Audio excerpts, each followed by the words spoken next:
உன்னை மறந்திடுவேனோ மறப்பறியே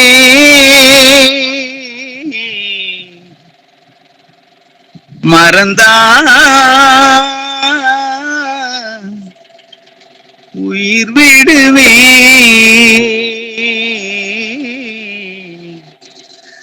கணந்தறியே உன்னானை இது நீ என்னை மறந்திடுவாயோ மறந்திடுவாயெனில் யான் என்ன செய்வேன் எங்குருவேன் எவர் குறைப்பேன் என் தாய்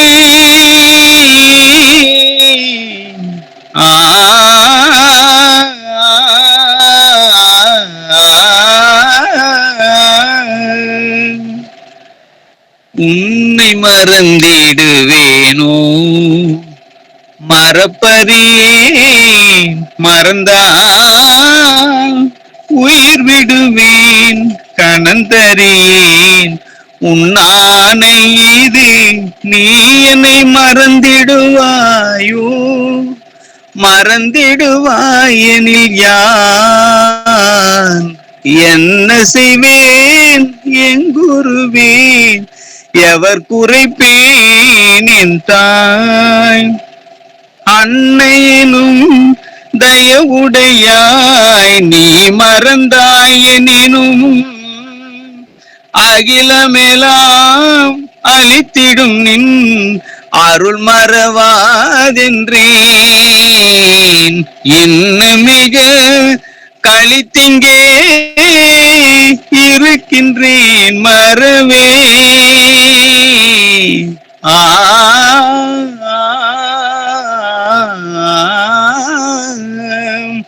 இன்னும் மிக களித்திங்கே இருக்கின்றேன் மறவே இது தருணம் அருள் ஜோதி எனக்கு விரைந்தருளே உன்னை மறந்திடுவேனோ நான் மறந்தேன் எனினும் என்னை தான் மறவான் எனது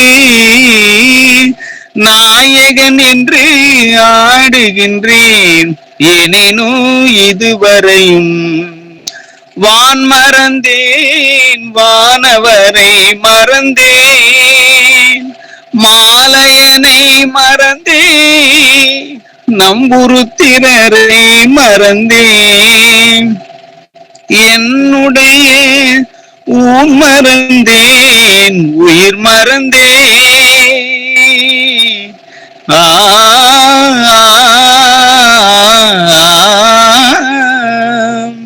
என்னுடைய ஊன் மறந்தேன் உயிர் மறந்தேன் உணர்ச்சியெல்லாம் மறந்தேன் உலகமெல்லாம் மறந்தேன் இங்குன்னை மறந்தறியேன் உலகமெல்லாம் மறந்தேன் இங்குன்னை மறந்தறியேன் பால் மறந்த உழவியை போல் பாரேல் இங்கென்னையே பரிந்து நினது அருள் ஜோதி புரிந்து மகிழ்ந்தருளே பரிந்து நினது அருள் ஜோதி புரிந்து மகிழ்ந்து அருளே உன்னை மறந்திடுவேனோ அருட்பெருஞ்சோதி அருட்பெருஞ்சோதி தனிப்பெரும் கருணை அருட்பெருஞ்சோதி நன்றி ஐயா அனைவருக்கும் நன்றி அனைவருக்கும் வணக்கம் அருட்பெரும் ஜோதி அருட்பெரும் ஜோதி தனிப்பெரும் கருணை அருட்பெரும் ஜோதி எல்லா உயிர்களும் இன்புற்று வாழ்க வள்ளல் மலரடி வாழ்க வாழ்க குரு வாழ்க குருவே துணை. அருட்பெரும் ஜோதி ஆண்டவருடைய கருணையாலும் திருவருட்பிரகாச வள்ளல் பெருமானாருடைய தயவாலும் ஒவ்வொரு சனிக்கிழமையும் நாம் இந்த சத்து விசாரத்தையும் ஒரு உணர்வு நிலையில் உடலும் மனமும் ஒத்திசைந்து பயணிக்கக்கூடிய ஒரு சிறு பயிற்சியை நம்ம செய்து வருகிறோம். இந்த பயிற்சிக்கு நம்மளுடைய குருமார்கள் காட்டிய வழியில் நாம் இந்த பயிற்சியை செய்து வருகிறோம். முக்கியமாக சாகா கல்விக்கு நம்ம உடல் ஆரோக்கியம் ரொம்ப ரொம்ப முக்கியம். அடுத்ததாக நம்ம வள்ளல் பெருமானார் காட்டிய சாகா கல்வியில் பயணிப்பதற்கு நமக்கு தேவை 4 ஒழுக்கங்கள். சத்து விசாரம், பரோபகம். நம்முடைய முயற்சியால இந்திரிய ஒழுக்கம், கரண ஒழுக்கம், பிறகு ஜீவ ஒழுக்கம், ஆன்ம ஒழுக்கம். இந்த 4 நிலையில ஒழுக்கங்களை கடைபிடிக்கிறதுக்கு யாரு முயற்சி செய்து அதை சீர் செய்யறோமோ அங்கிருந்துதான் நம்மளுடைய சன்மார்க்க சாகா கல்வி நமக்கு ஒரு படியா நம்ம எடுத்து வைக்கிறோங்கிறதுக்கு அடையாளம் நமக்கு தெரியும். அந்த அடிப்படையில இந்த சத்து விசாரம் உங்களுக்கு சாகா கல்விக்கு அடிப்படையா அமையும். அந்த வகையில தான் அந்த நிகழ்வை நம்ம நடத்தி வருகிறோம். என்ன நடக்கும்? நம்ம உடலையும் மனதையும் ஒன்று சேர்க்கிறோம். உடல் ஆரோக்கியத்துக்கு சரி இது எப்படி நடக்குது? ஒவ்வொரு உடல் உறுப்புகள்ல ஒரு இடத்துல நம்ம கவனம் வைக்கும் போது நம்மளுடைய மனம் எங்க கவனமா இருக்குதோ அங்க ஆற்றல் பெறும். இந்த அடிப்படையில ஆரோக்கியம் மேம்படுது. சரி, அடுத்தது இந்திரிய ஒழுக்கமாச்சு. கரண ஒழுக்கம், இந்திரியங்கள் புறத்துல போகாம அகத்துல நம்ம கொண்டு வர்றதுனால ஒரு பயிற்சி பண்றோம். மனதை கொண்டு இந்திரியங்களை அகத்துல கொண்டு வரோம், அதை செயல்பட வைக்கிறோம். இப்ப மனம் என்ன பண்ணுது? இந்திரியங்களை, நம்ம உறுப்புகளை வெளியில கொண்டு போய் செயல்படும் போது ஆற்றல் செலவாகுது, வெளியில செலவாகுது. அதை அகத்துல கொண்டு வரும்போது உறுப்புகளுக்கு ஆற்றலா மாறுது. இப்ப இந்திரியங்களை மனதால செயல்பட வச்சோம். மனமும் அகத்திலேயே ஒன்று இருப்பதனால மனமும் அகத்திலேயே ஒன்று இருப்பதனால அருட்பெருஞ்சோதி அன்பான வந்தனையா, அனைவர் திருவடிக்கும் வந்தனங்கய்யா. மனம் அகத்திலே ஒன்று இருப்பதனால நம்மளுடைய மனம் இதுக்கு ஒரு பயிற்சி கொடுக்குறீங்க. முக்கியமா மனம் அப்படிங்கிறது எப்படி வள்ளல் பெருமானார் உங்களுக்கு சொல்லியிருக்கிறாங்க. மனதனுடைய இயல்பு எப்படி இருக்கும்ட்டு. அது இயல்பாவே ஒரு இடத்துல இருந்து இன்னொரு இடத்துல ஒரு நிமிடத்துக்கு ஒரு நொடி பொழுதுல அது வெவ்வேறு இடம் மாறிக்கிட்டே இருக்கும். அதுலயும் மனிதர்களுடைய மனம் அந்த குரங்கு மாதிரின்னு சொல்லும்போது அந்த குரங்கு பைத்தியமா இருந்ததுன்னா எப்படி? அந்த பைத்தியமா இருக்க குரங்கு கல்லு குடிச்ச குரங்கா இருந்தா எப்படி இருக்கும்? அந்த கல்லு குடிச்ச குரங்கு தேல் கொட்டுச்சுன்னா எப்படி இருக்கும்? அது மாதிரி ஒரு செகண்ட்ல பல இடங்கள்ல தாவக்கூடிய ஒரு மனமாக இருக்கு. இந்த மனதை பழக்கிறோம். நமக்கு என்ன வேணும் அப்படிங்கிற ஒரு விஷயத்துல பழக்கிறோம். முதல்ல நம்ம என்ன பண்றோம்? அது ஒரு இடத்துல கூட்டு ஒரு இடத்துல நிலை நிறுத்துறோம். அப்புறம் அதுக்கு ஒரு பழக்கத்தை நம்ம இது வழக்கமாகும். இப்ப புறத்துல பல விஷயங்களை நம்ம கொடுத்துட்டே இருக்கோம். நம்மளை அறியாமலே நம்ம ஒரு வாழ்வியல் முறையை வச்சிருக்கிறோம். அது நமக்கு பயன்படுமா அல்லது நமக்கு நன்மையை விளைவிக்குமா தீமையை விளைவிக்குமா அப்படிலாம் நம்ம உணராமலே ஒரு வாழ்வியல் முறை வச்சிருக்கோம். இந்த சமுதாயம் நமக்கு சில கட்டுப்பாடுகள் எல்லாம் விதிச்சிருக்குது. அது மாதிரியான பதிவுகள் எல்லாம் சேர்ந்துதான் நாம சன்மார்க்கம்னு நம்ம சிந்திச்சாலும் சன்மார்க்க வழியையும் கடைபிடிக்க முடியாம புறத்திலேயே நம்ம நிறைய விஷயங்களை இயல்பான வாழ்க்கை. இப்ப அந்த இடத்துல இருந்து நம்ம கொஞ்சம் மாறி வரணும். அந்த அடிப்படையில தான் அந்த பயிற்சிக்கும் யாரெல்லாம் அட்டன் பண்ணலன்னா, இப்ப குழந்தைகள்ல படிக்கிறவங்க, நல்லா படிக்கணும்னு நினைக்கிறவங்க, 7 வயசு 8 வயசு குழந்தைக்கு மேல கூட இந்த பயிற்சியில எல்லாரையும் கலந்துக்க வைக்கலாம். உடல் ஆரோக்கியம் வேணும் அப்படிங்கிறவங்க இந்த பயிற்சியில கலந்துக்கலாம். ஆன்மீகத்துல எனக்கு சித்தி பெறணும் அப்படின்னு நினைக்கிறவங்க இந்த பயிற்சியை அட்டன் பண்ணும்போது நீங்க செய்யக்கூடிய பயிற்சிக்கு இது உறுதுணையா ஏதாவது ஒரு வகையில உதவியா இருக்கும். அந்த அடிப்படையில இந்த பயிற்சி நம்ம செஞ்சுட்டே வரோம். இப்ப நம்ம பயிற்சிக்கு போகலாம். அருட்பெரும் ஜோதி ஆண்டவருடைய கருணையால இப்ப நீங்க எல்லாரும் உங்களுடைய கவனத்தை உங்களுடைய மூச்சு சுவாசத்தை கவனிங்க. சுவாசம் இயல்பா இருக்கட்டும். அதுக்காக நீங்க அதை முறைப்படுத்த வேண்டாம். உங்களுடைய இயல்பு நிலையில அந்த மூச்சு இருக்கட்டும். அந்த மூச்சு காற்றை கவனம் செலுத்துங்க. இது என்ன குறிக்கும் அப்படின்னா, உங்களுடைய மூச்சு சுவாசத்தை நீங்க இயக்கும் போது அந்த நிலைக்குள்ளர போயிடுறீங்க. அந்த சுவாசத்தை கவனிக்கும் பொழுது இந்த சுவாசம் இயல்பா இயங்குறதுல இருந்து நீங்க தனிப்பட்டு நின்று ஒரு சாட்சி பொருளா இருக்கிறீங்க. அது பாட்டுக்கு அது ஒரு இயல்பா நடந்துட்டு இருக்கு. நீங்க கவனிக்கணும். இதுதான் அதனுடைய சாராம்சம். இப்ப நீங்க அதை கவனிங்க. நேரா உட்கார்ந்துக்கோங்க. தரையில அமர்ந்துக்கணுங்கிறவங்க அமர்ந்துக்கோங்க. இருக்கையில சேர்ல உட்காந்துக்கணும்னு நினைக்கிறவங்க உட்காந்து. சேர்ல உட்காந்துக்கிறவங்க கால் கிராஸ் பண்ணி வச்சிருக்காதீங்க. அது உங்களுக்கு உடல்ல வலியை உண்டு பண்ணும். வலது கால் வலது பக்கமும் இடது கால் இடது பக்கமும் இருக்கிற மாதிரி வச்சு.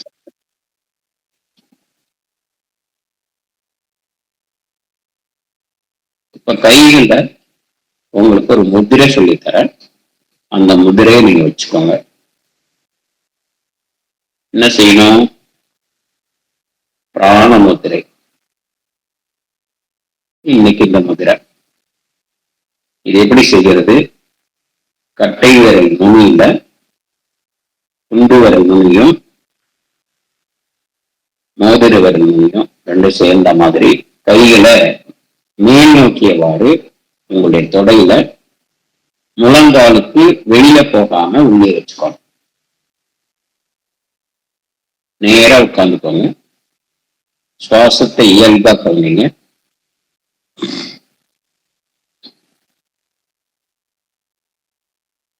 இப்ப இந்த முதிரை நீங்க சொல்லி கொடுத்துருக்கீங்க இல்லையா? இப்ப நீங்க என்ன செய்யணும் அப்படின்னா, அந்த முதிரையில செஞ்சு நம்ம பயிற்சிக்குள்ள போக போறோம். இப்போ நம்ம உடம்புல இருக்க ஆற்றலை நம்ம உணரணும். அதுக்கு ஒரு சின்ன பயிற்சி பண்ணிட்டு உள்ள போகலாம். கைகளை 2 கையும் ஒன்னா சேர்த்து முன்னாடி கொண்டு வாங்க. லேசான ஒரு உராய்வு ஏற்படுத்துங்க. 2 உள்ளங்கையும் ஒட்டி ஒரு லேசான ஒரு உராய்வு தேய்ச்சிட்டே வாங்க. தேய்ச்சிட்டு போதும். கொஞ்சம் தேய்ச்சாலே போதும். அந்த ஆற்றல் அந்த இடத்துல வந்துடும். கொஞ்சம் கவனம் அந்த இடத்துல வந்த உடனே அந்த ஆற்றல் வந்துடும். இதுதான் நீங்க புரிஞ்சுக்க வேண்டிய ஒரு விஷயம். இந்த ஆற்றல் பிரபஞ்சம் முழுவதும் நிரம்பி இருக்கு. இந்த ஆற்றலை நீங்க இப்போ உணரலாம். லேச கைகளை விரிச்சு 2 கைகளுக்கும் கொஞ்சம் ஸ்பேஸ் இடம் இருக்கிற மாதிரி, இடைவெளி இருக்கிற மாதிரி கொண்டு வாங்க. திருப்பி கொஞ்சம் கையை கிட்டத்துல கொண்டு போங்க. கொஞ்சம் தூரமா கொண்டு வாங்க. கொஞ்சம் கிட்டத்துல கொண்டு போங்க. இப்ப 2 கைகளுக்கும் நடுவுல ஒரு ஆற்றல் தெரிவதை நீங்க உணரலாம். ஒரு அழுத்தம் இருக்கும், ஒரு ஈர்ப்பு இருக்கும். ஒரு தள்ளுதல் இருக்கும். ஒண்ணு உள்ள இழுக்கும், இல்லைன்னா வெளியில தள்ளும். கொஞ்சம் அப்படியே அந்த இப்படியே செய்து அதை கொண்டு வாங்க. இது நீங்க எவ்வளவு தூரத்துக்கு போகுது அப்படிங்கிறத கவனிக்கலாம். ரொம்ப இவ்வளவு தூரத்துக்கு போதா அப்படிங்கிறத கவனிக்கலாம். இதுதான் உங்களுடைய உறுப்புகள்ல, செல்கள்ல இயக்கக்கூடிய ஒரு ஆற்றல். பிரபஞ்சம் முழுவதும் நிறைஞ்சிருக்குது. இந்த ஆற்றல் தான் நம்ம உடம்பை தாங்கி நிறுத்தி வச்சிருக்குது. இந்த ஆற்றல் தான் உங்க செல்களை உயிர்ப்பித்து வச்சிருக்குது. ஒவ்வொரு இந்த உலகத்தில் இருக்க படைத்த அத்தனை பொருட்கள்லையும் ஊடுருவி இருக்குது.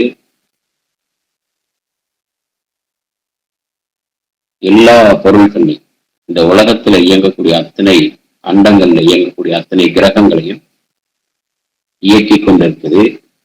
அதனுடைய வேகத்துக்கு, அதனுடைய சுற்று வட்டாரத்துல இந்த ஆற்றல் அதுக்கு ஒரு இடைவெளியை வச்சிருக்குது. இந்த உணர்வோடு கண்களை மூடிக்கொண்டு கைகளில் நான் சொன்ன அந்த பிராண முத்திரையை கையில் வச்சுக்கோங்க. மூச்சு சுவாசம் இயல்பா இருக்கட்டும். இப்போ உங்களுடைய சுவாசம் இயல்பா இருக்கக்கூடிய இந்த நிலையில உங்களுடைய கவனம் உச்சி தலையில, கண்களை மூடிக்கோங்க. உங்களுடைய கவனத்தை உச்சந்தலை கொண்டு வாங்க. உச்சந்தலையில் உங்க கைகளுக்கு இடையில நீங்க உணர்ந்த அதே ஆற்றல் உங்களுடைய உச்சி தலையில ஒரு அழுத்தத்தை கொடுக்குது. அதை நீங்க இப்ப உணர்ந்துட்டே இருக்கிறீங்க.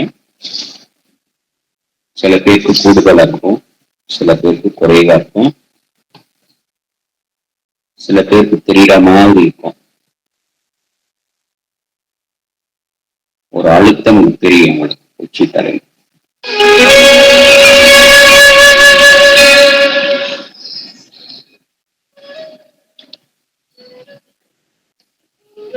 அந்த அழுத்தத்தை அப்படியே உணர்ந்து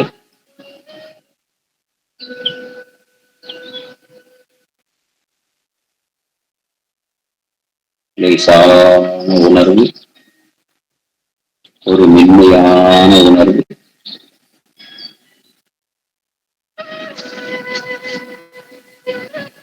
இந்த ஆற்றல்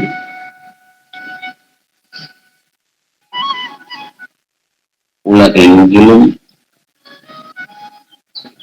அண்ட கோடிகள் அனைத்திலும் நிரம்பி இருக்கிறது. நம் ஒவ்வொரு உறுப்புகளையும் தானியங்கி நிலையமாக இயக்கிக் கொண்டே இருக்கிறது. அது ஒரு அருளாற்றலாக இயங்குகிறது. அந்த ஆற்றல் அபரிதமாக இயங்குகிறது. அந்த ஆற்றல் மிகவும் மென்மையானதாக உணரப்பெறுகிறது.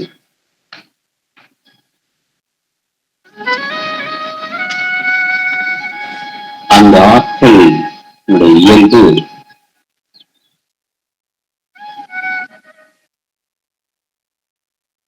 அன்பாக உணரப்பெறுகிறது.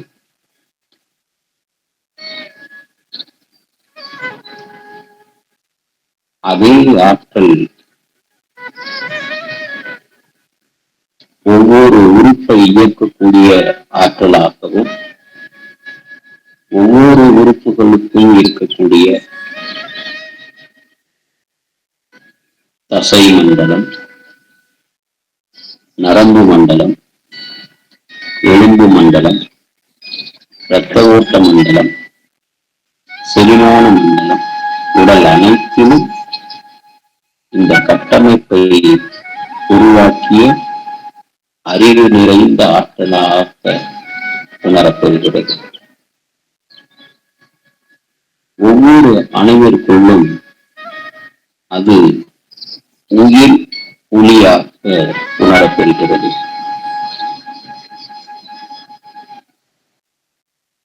ஒவ்வொரு அணுவுக்குள்ளும் அது ஒரு பேரொழியாக உணர தெரிகிறது. அது நல்லா வெளியே வந்து பார்த்தா எங்க அம்மா அவங்க மண்டியை பட்டு மனசு அது ஒரு அன்புருவமாக அதற்கென்று தனியாக்க ஒரு உருவமல்லாத நிலையில் அது ஒரு இயக்க ஆற்றலாகவும் அதுவே ஒரு விருப்பு ஆற்றலாகவும் அது ஒரு பெரிய மலையாகவும் உணரப்பெறுகிறது.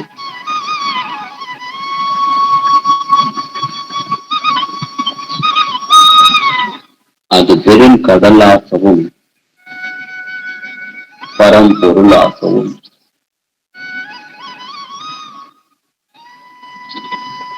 அதுவே ஒரு அமுதாகவும் உணரப்பெறுகிறது.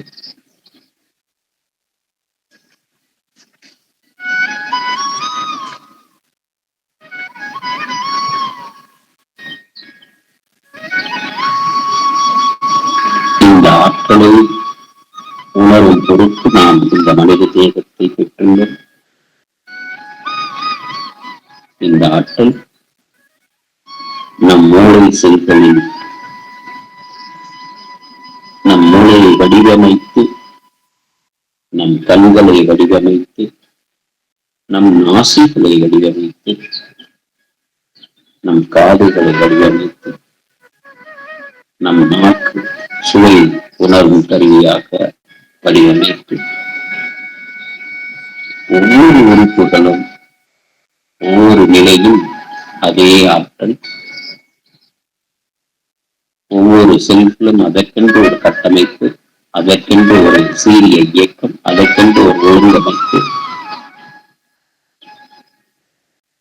சற்றே சிந்தனை செய்து பாருங்கள். நம் உடலில் ரத்தத்தை இயக்குபவர் யார்? அது எப்படி இயங்குகிறது? நாம் உண்ணும் உணவு சுவையை அறிவது யார்? சுவைத்த உணவு இறைப்பையில் நொதிக்க வைத்து அந்த உடலில் சற்றாக மாற்றும் அந்த ஆற்றல் எது?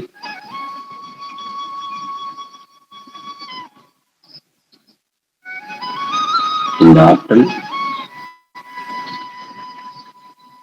ஒவ்வொரு நொடி பொழுதும் அதையோடு தொடர்பில் இருந்தால் அதே ஆற்றல் நீங்கள் சீர் செய்கிறது.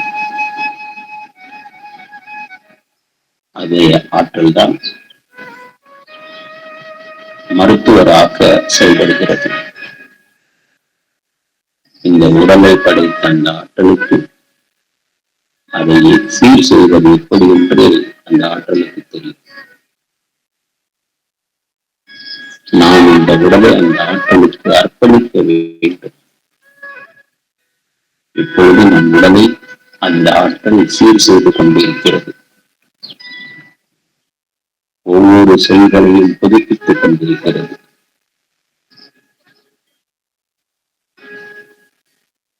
மூளையில் சிதைந்த செல்களை புதுப்பித்துக் கொண்டிருக்கிறது. கண்களில் ஒவ்வொரு செல்களும் உயிர்ப்பித்துக் கொண்டிருக்கிறது.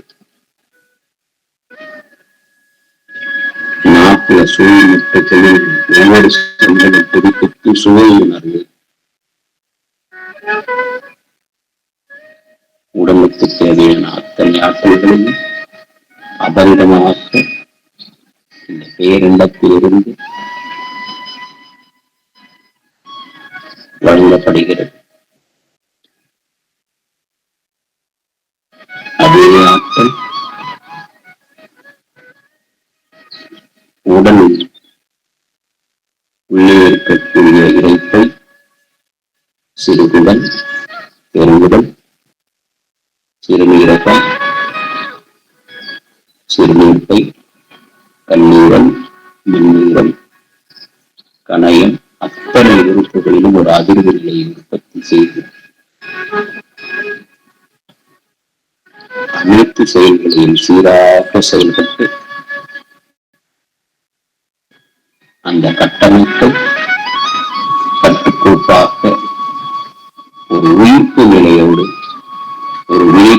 செயல்பட்டுக் கொண்டிருக்கிறது.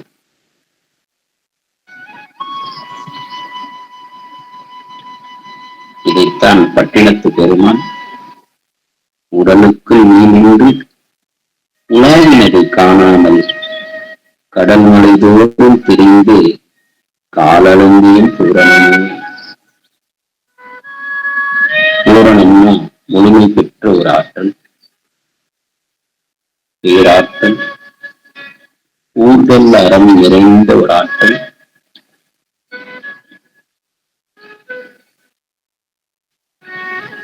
உள்நிறைந்து நின்ற பொருளே உடம்பதன் உள்நிறைந்து நின்ற ஒளி. ஔவையார் சொல்றாங்க,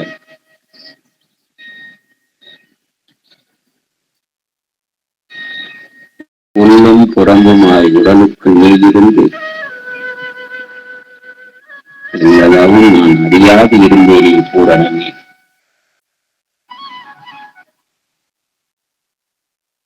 தேனுக்கு இன்பம் சிவப்பு கருப்பு, வானுக்கு ஈசனை தேடும் நதியினீர் தேனுக்கு இன்பம் செறிந்திருந்தார் போல் ஊனுக்கு ஈசன் ஒளிந்திருந்தானே. திருமந்திரம். இந்த ஊனுக்குள்ளர செல்ஃபனுக்குள்ளர ஒரு அதிர்வாக்கும் அது ஒரு ஒளிவாக்கும். இந்த வடிவமே ஒளி நிறைந்த வடிவம். ஒவ்வொரு செல்ஃபனுமே அந்த அதிர்வு நிறைந்த நிலை. அது ஒரு பேரொளியாக்க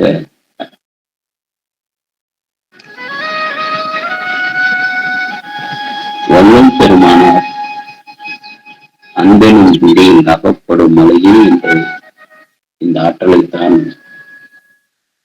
நமக்கு அடையாளம் காட்டுகின்றார்.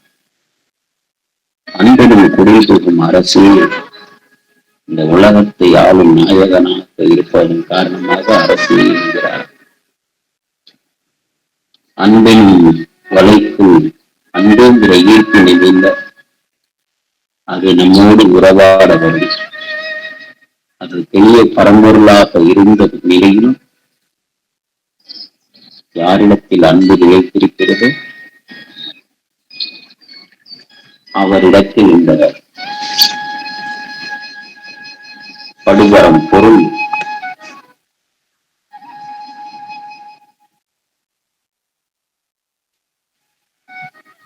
அன்புங்கிற வலைக்குள்ள வரும்.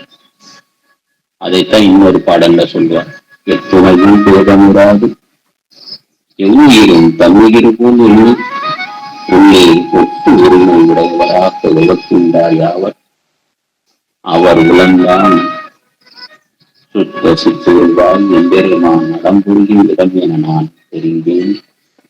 அந்த விட்டவர்தம் அடிமைக்கு ஏவல் புரிந்திட என் சிந்தையில் விழுந்ததால் இந்த பாட்டுல சொல்றார். படுபரம் பொருள் பரம்பொருளாக இருந்த நிலையில் அன்போடு அந்த மனதில்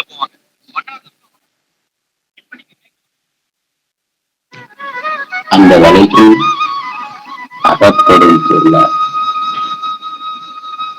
அன்பெனும் கடத்தில் அடங்கிடும் கடலே அன்பெனும் உயிர் ஒளி அறிவே.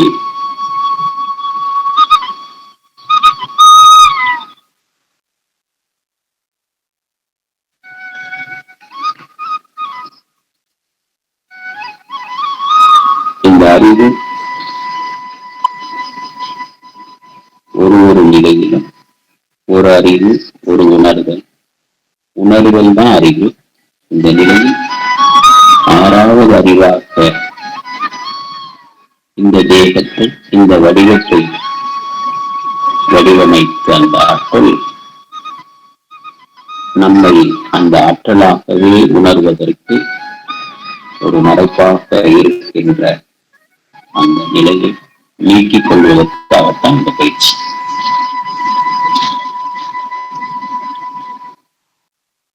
இப்பொழுது நம்முடைய கவனம் மூளை,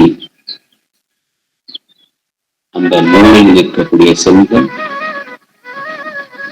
அதிலே இயங்கக்கூடிய மென்மையான இரத்த நாளங்கள், திசுக்கள், ரொம்ப மென்மையான திசுக்கள். ஒவ்வொரு திசுக்களும் அந்த உயிர் ஒளி அறியும்.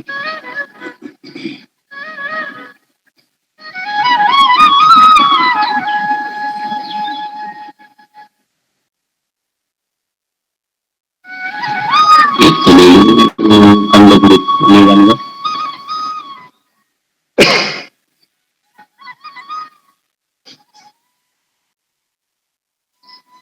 உலக அதிசயங்கள்,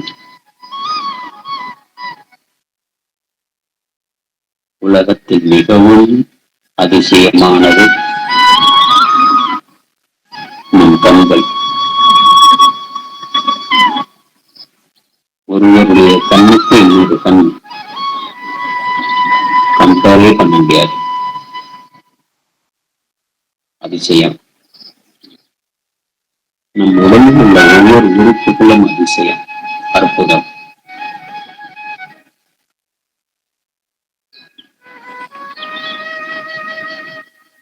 இப்பொழுது உங்களுடைய கவனம் கண்களில் இருக்கட்டும்.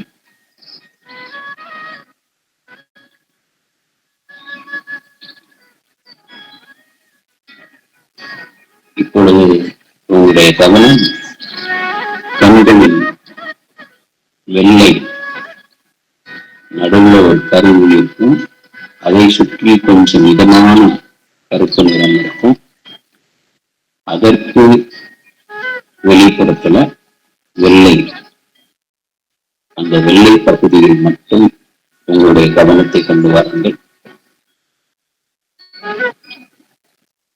அங்கேயும் மென்மையான இரத்த நாளங்கள் இருக்கிறது.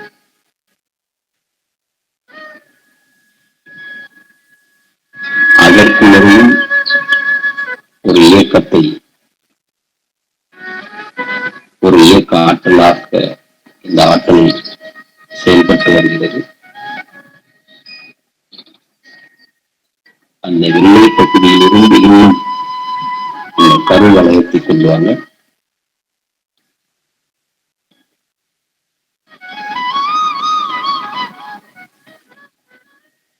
அதிலிருந்து இன்னும் நடு பகுதியாக இருக்கக்கூடிய டார்க்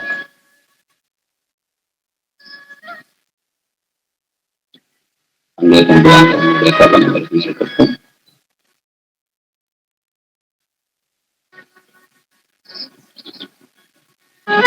கதிர் நலம் என் இரு கண்களில் கொடுத்து அதிசயம் இயற்கனும் கருப்பெரும் சொல். ஒரு ஒளி நிறைந்த பொருள். இப்பொழுது உங்களுடைய கவனம் காதுகளில் இருக்கட்டும்.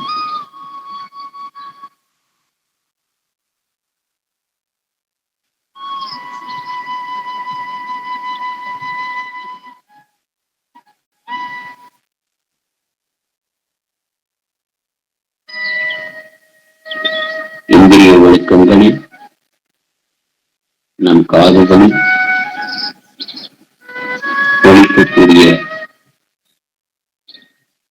ஒரு சத்தம், அது ஓசையாக, அது சுரங்களாக, அருள் நிறைந்த வார்த்தைகளாக கேட்கக்கூடிய வார்த்தைகள் அமைப்பு நம் காதுகளில்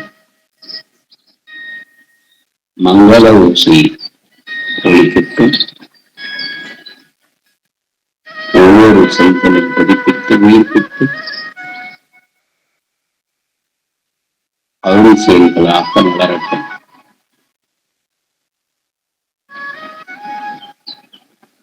இப்பொழுது நம் கவனம் நாசியில் இருக்கட்டும்.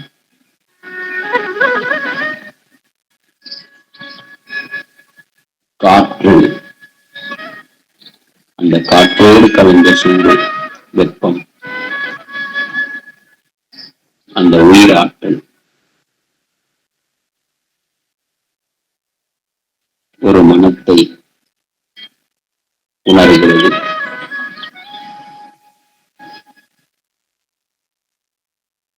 மாற்றம் என்கிற நடுநிலை உணர்வு சாம்பிராணியர் மனம், இது மாற்றம் என்கிற கெட்ட மனம்.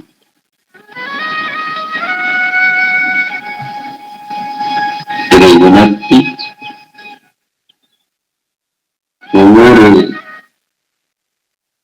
வாசனையையும் இன்னதுதான் என்று நமக்கு அகற்றி உணர்த்துவது இது சாம்பார், இது ரசம், இது இனிப்பு பொருள், இது ஊதுபத்தி, இது சாம்பிராணி, இது ஒரு கெமிக்கல் சம்பந்தப்பட்ட நிலை, இது ஒரு இனிப்பு பலகாரம். இப்படி எதுவாயும் நாசியில் உணர்கிறோம். அந்த உணர்வுகளில் ஒவ்வொரு செல்களும் பதிப்பித்து துல்லியமாக கூடுதல் அர்த்தத்தோடு நடைபெறுகிறது.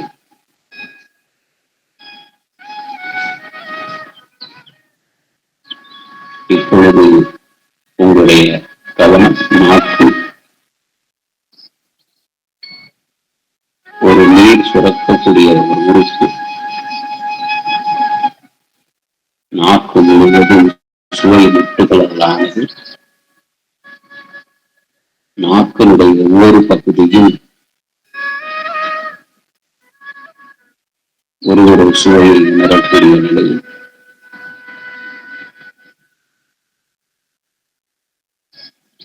ஒவ்வொரு முட்டுகளும் உயிர் பெற்று நல்ல தன்மையை, நல்ல உணவுகளை, உடல் ஆரோக்கியத்துக்கு சாத்வீகமான ஒரு உணவை உண்ணக்கூடிய நிலையில், சுவைக்கக்கூடிய நிலையில்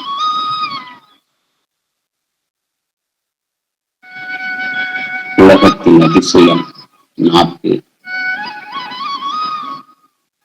6 அடி ஆளையும் வார்த்தைகளால் கொன்றுவிடும்.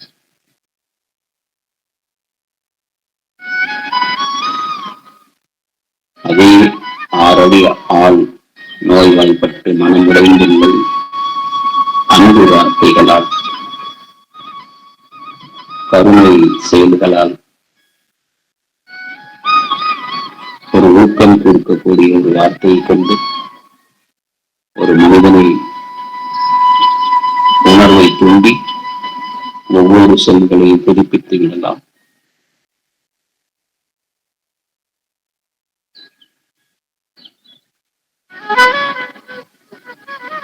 மெய், வாய், மூக்கு, காது, கண்கள் இவை அனைத்தும் ஞானேந்திரியங்கள்.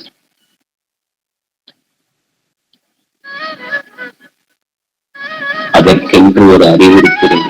ஒவ்வொன்றுக்கும் இந்த ஞானேந்திரியங்கள் இன்று முதல் அருட்பெருஞ்சோதி ஆண்டவருடைய கருணையினால் அருள் நிறைந்ததாக, அன்பு நிறைந்ததாக, கருணை நிறைந்ததாக ஒவ்வொரு உள்ளத்திலும்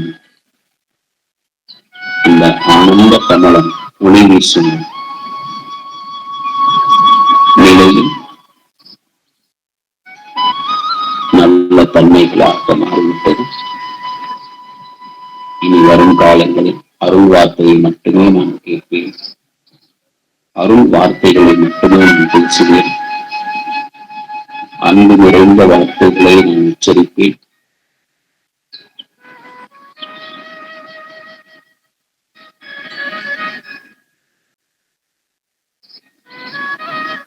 கனியிருப்ப காய் கவர்ந்தற்கு வள்ளுவர் பெருமானுடைய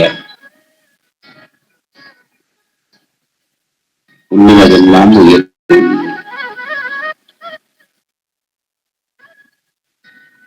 எண்ணி எண்ணி நான் செய்வேன், எண்ணி துணிக கருணும் துணிந்ததும் எண்ணுவன் என்பது இருக்கு.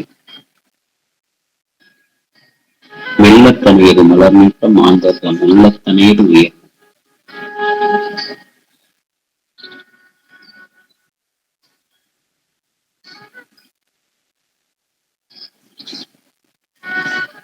செல்களை ஒவ்வொரு உறுப்புகளும் செம்மையாக செவ்வையாக அருள் நிறைந்த இந்திரியங்களாக ஒவ்வொரு நொடிப்பொழுதும் நம் செல்களை உயிர்ப்பித்து இந்த செல்கள் இறந்த நிலையில் ஒரு புது செல் உருவாக்கும் நிலைக்கு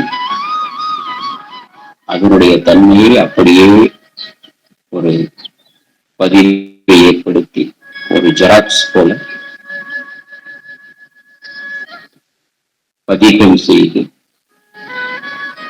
இதற்கு இந்த செல்கள் எப்படி இயக்க நிலையில் இருந்ததோ அதே நிலையில் அதே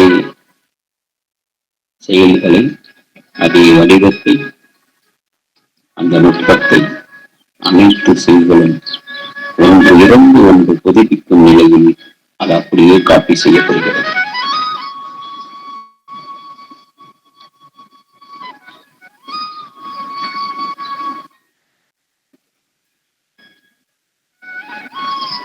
அந்த அறிவு தாவரத்திலும் ஒவ்வொரு விதைகளிலும் அதன் நிலையில் அந்த பேர் இயக்கமாகிறது.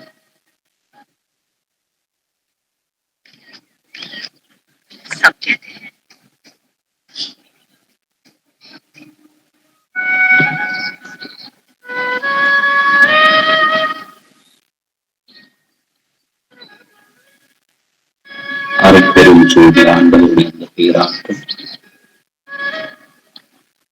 நம்மை இன்ப வடிவம் தருவதற்கு அந்த இறைவர் வருகிறார். எல்லாம் செய்வல்ல சித்தர் இங்கு வருகிறார். ஏற்கனவே வந்துட்டார். நம்ம உடம்பு செல்களுக்குள்ளதான் இருக்கார். நம்ம உணர்வு வருகிறார் என்று உணர்த்துகிறது.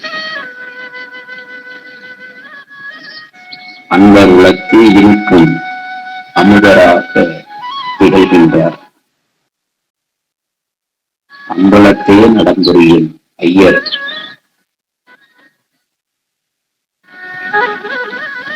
நம் உடம்பில் ஒவ்வொரு செல்களுக்குள்ளும் அவர் செய்யக்கூடிய அந்த நடனம்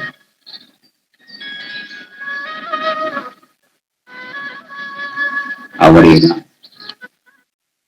என் குரு என்னுடைய ஒரு பொன் உருவாக்க எண்ணி நமக்குள்ளே திகழ்கின்றார். நாம் தான் அதை விட மாட்டேங்கிறோம். கண்ட குப்பையெல்லாம் உள்ள போட்டுறோம். உண்டதெல்லாம் வளமே கொண்டதெல்லாம் குறை. அவர்கிட்ட ஒப்படைச்சிட்டுனா அவரே அதை சரி பண்ணுவார். ஆனா நம்முடைய மாயை அகங்காரம் உடல் பொருள் ஆவியை இழப்போடு அழிக்காம டோட்டல் சரண்டர் அர்ப்பணிப்பு அப்படிங்கிற நிலையில் எல்லாம் நம் விருப்ப தேர்வாக நான் என்ற அகந்தையில் செயல்பட்ட நிலையில் இந்த செயல்களுக்கு இந்த இந்திரியங்கள் இந்த பேரண்ட இயக்கத்துக்கு அர்ப்பணிக்காம தான் தோன்றிய நிலையில் நாம் செயல்படக்கூடிய நாம் இயக்கக்கூடிய நிலையில் அது அசுத்தமடைகிறது.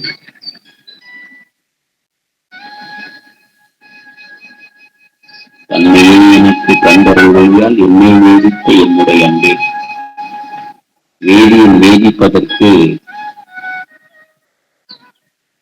தயாராக இருக்கிறார். நம்மை நாம் அர்ப்பணித்த அவர் இயங்குவார்.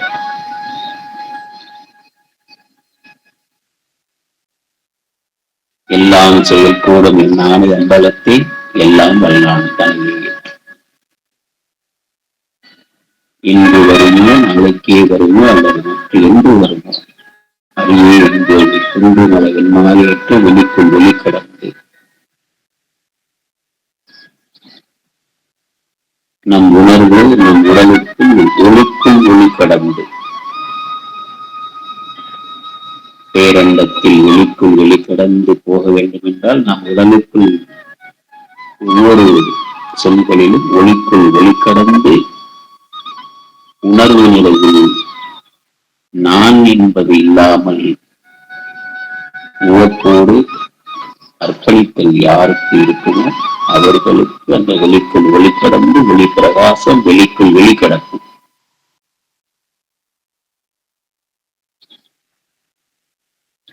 என்று பொன்னுருவாக்க எண்ணி தெரியினாத ஒளி இசைக்கின்ற நிலை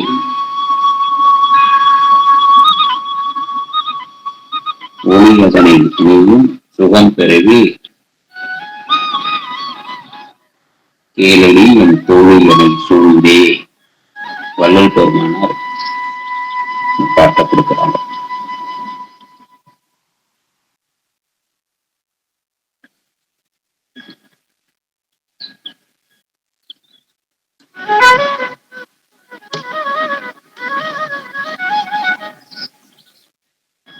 என் கையில் பிடித்து தனியார் ஜோதி என் கையில் பிடித்து என்னுடைய அன்பு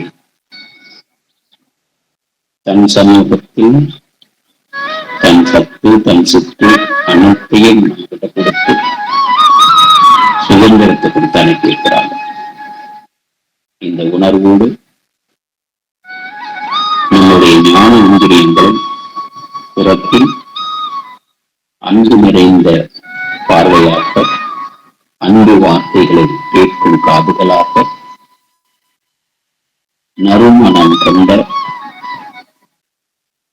வாசனை உணரும் நாசியாக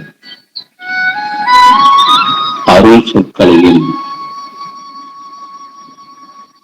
மற்ற ஜீவர்களுக்கு ஊக்கமளிக்கக்கூடிய வார்த்தைகளையும் பிரயோகம் பண்ணக்கூடிய வாயாகவும் நல்ல உணர்வோடு இயங்கக்கூடிய இந்த நிலையில் உங்களுடைய கவனம்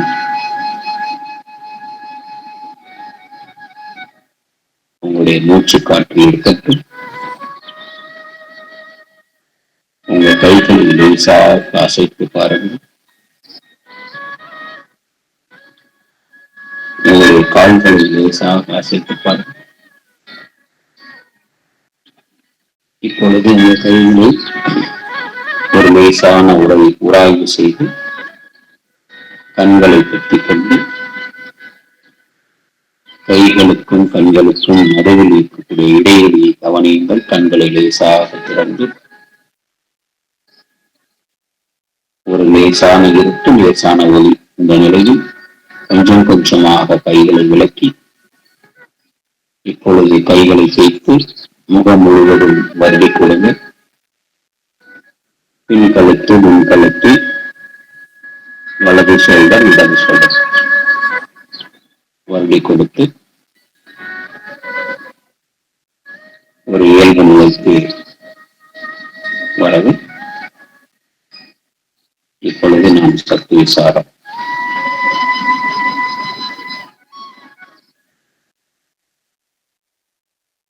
அருட்பெரும் ஜோதி அருட்பெரும் ஜோதி தனிப்பெரும் கருணை அருட்பெரும் ஜோதி. சும்மா இருக்கும் சுகம் இந்த வார்த்தைக்கும் சுருள்விழி உடைமன சுழலாம் மறுத்து அருள்மொழி நிரப்பிய அருட்பெரும் ஜோதி என்கின்ற இந்த வார்த்தைக்கும் தொடர்பு. அது மாதிரி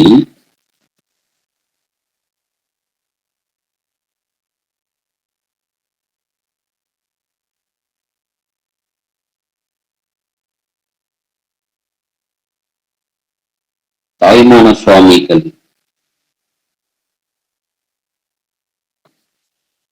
சில பாடல்களை கொடுத்திருக்கிறாங்க. அந்த பாட்டிலையும் நிறைய விஷயங்களை சொல்லிட்டு வர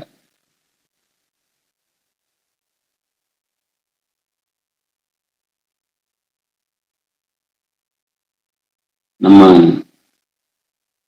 இந்த பாடல்களை ஒவ்வொரு பாடல்களையும் நம்ம அது உணர்ந்து பார்த்தோம்னா தெரியும்.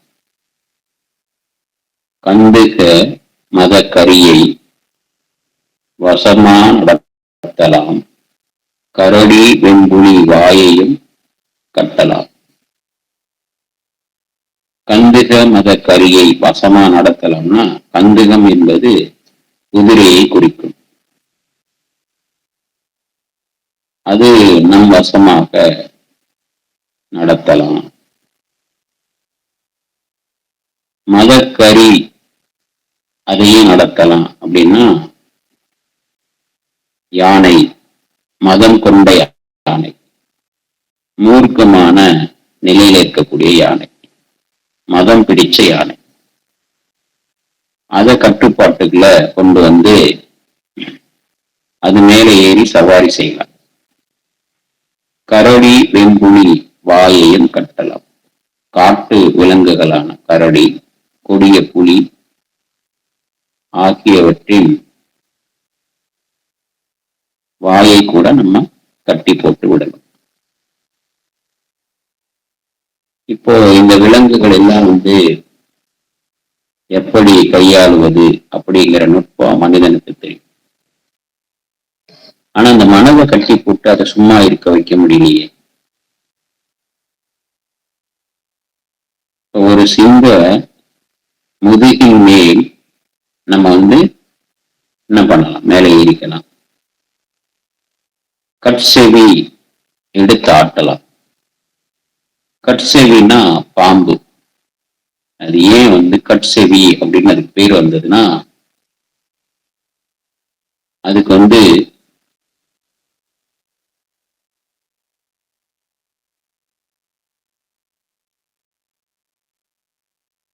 கண்ணே காதாக பயன்படுத்தக்கூடிய ஒரு ஜீவன்.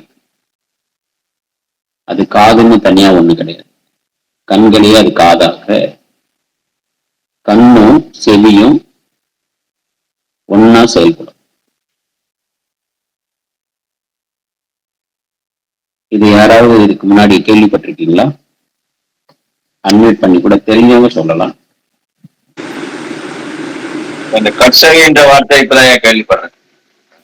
ஐயா நான் கேள்விப்பட்டிருக்கேன். முதல்ல ஆசிரியர் சொல்லியிருக்காரு ஐயா. நான் பாடல் படிக்கும் போது பாம்பு சொல்லும்போது சொல்லியிருக்காரு ஐயா, கண்ணும் காதுன்றது தகவல் அறிஞ்சிருக்கையா. நன்றி.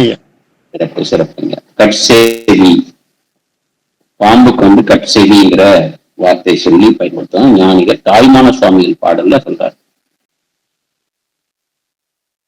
கட்செவி எடுத்து ஆட்டலாம்.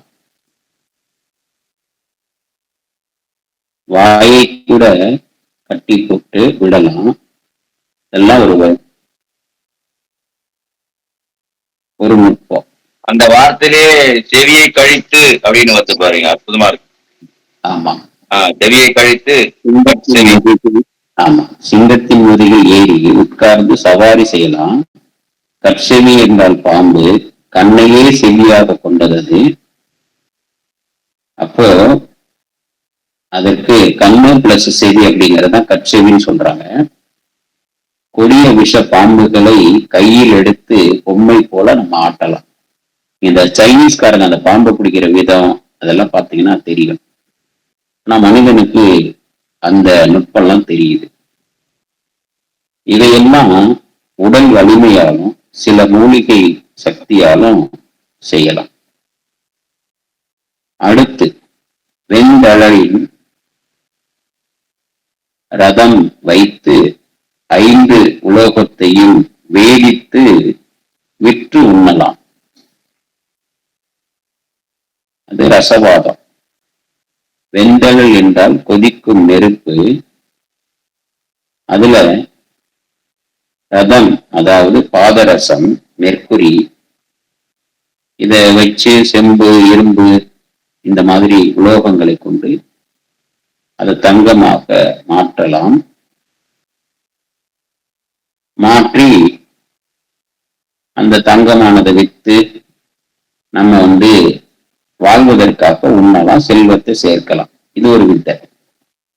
எல்லாம் செய்யலாம் அப்படின்னு சொல்றாங்க. நமக்கு அந்த ஆற்றல்லாம் இருக்குங்கிறத சொல்லிட்டு வராங்க. அதன் பிறகு வேறொருவர் காணாமல் உலகத்து உலாவலாம். விண்ணவரை ஏவல் கொணலாம். வேறொருவர் காணாமல் உலகத்து உலாவலாம். இது மறைந்து தெரியும் வித்தை, இன்விசிபிலிட்டி அப்படின்னு கண்ணுக்கு புலப்படாத நிலையில உலாவி வரலாம். யாருடைய கண்ணுக்கும் தெரியாம உலகம் முழுக்க கூட நம்ம சுற்றலாம்.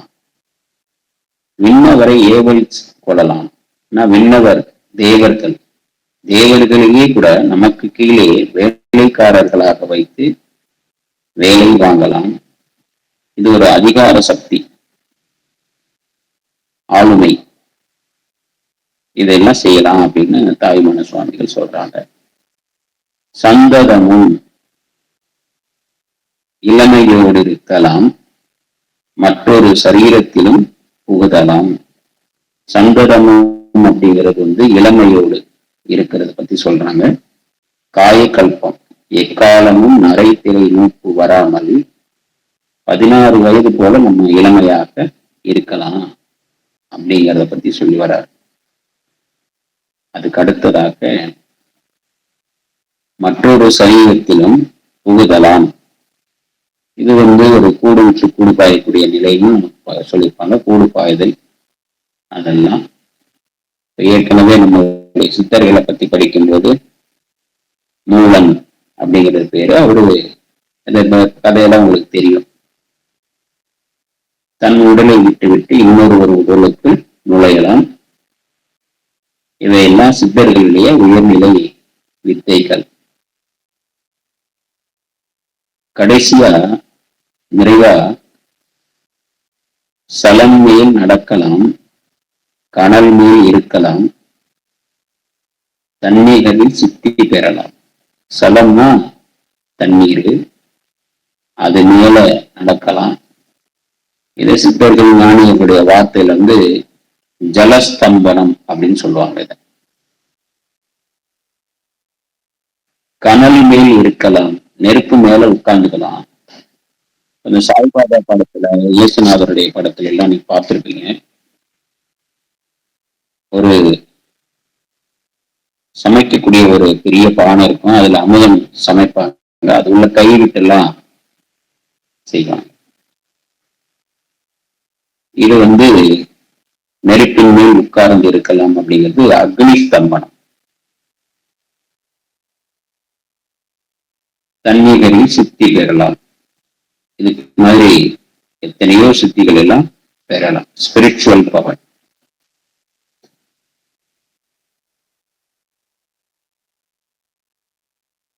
இப்போ ஒரு மனிதனுக்கு இவ்வளவு சக்திகள் கிடைத்தா அவன் எப்படி உணர்வான் அப்படிங்கிறத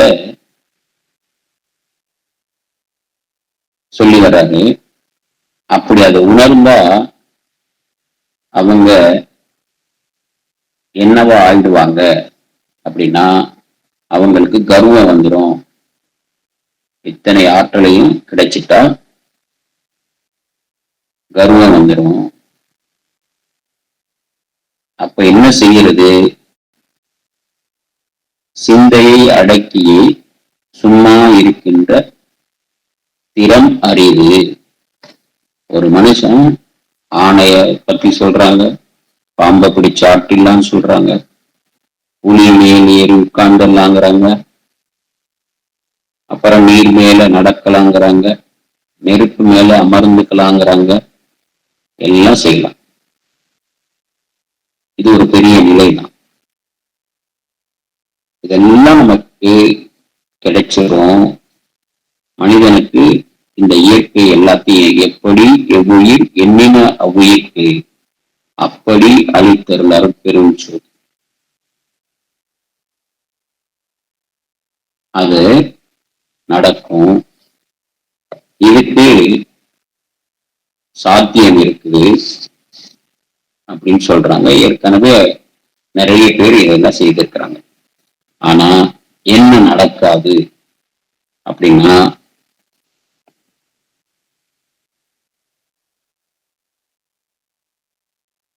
சிந்தையை அடக்கியே சும்மா இருக்கின்ற திறம் அறிவு.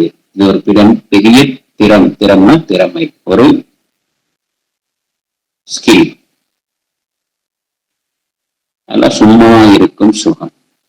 ஏன் இது அறிவுன்னு சொல்றாரு அப்படின்னா, கொஞ்ச நேரம் நம்ம மனசுல சிந்தனைகள் இல்லாம, இப்ப நம்ம மௌனம் இருக்கிறேன்னு சொல்லலாம், வாய் பேசாம இருக்கோம், சரி காதுகளை ஏதாவது ஒரு துணி வச்சு அடைச்சுக்கலாம், கண்களுக்கு வெளியில தெரியாம கண்களை மூடிக்கலாம்.